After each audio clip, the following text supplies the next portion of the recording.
নামাজ বাদ দিয়ে অনেকে জনসেবা করে, অনেকে মানব কল্যাণের কাজ করে। মনে রাখবেন, এই মানব কল্যাণের কাজ করেন আর যাই করেন না কেন, নামাজ যদি আপনি বাদ দিয়ে দেন তাহলে কিন্তু আপনি আল্লাহর জান্নাতে ঢুকতে পারবেন না। অবশ্যই ঈমান আনার পরে সর্বশ্রেষ্ঠ ইবাদত হচ্ছে নামাজ। এই নামাজ আমরা অনেকে ছেড়ে দিয়েছি। নামাজ ছেড়ে দিয়ে আমরা মানব কল্যাণের কাজ করা শুরু করছি, আমরা অমুক করছি তমুক করছি। কিন্তু এই নামাজ যদি না পড়েন তাহলে কিন্তু আল্লাহর জান্নাতে ঢুকতে পারবেন না। অবশ্যই আমাদেরকে নামাজ পড়তে হবে। এই নামাজ আমরা ছেড়ে দিয়েছি।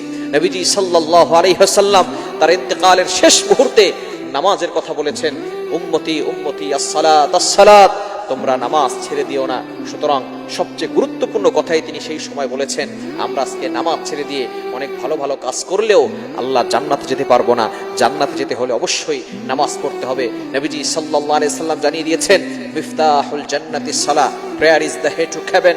নামাজ হচ্ছে বেহেশতের চাবি। এজন্য অবশ্যই আমাদেরকে নামাজ পড়তে হবে।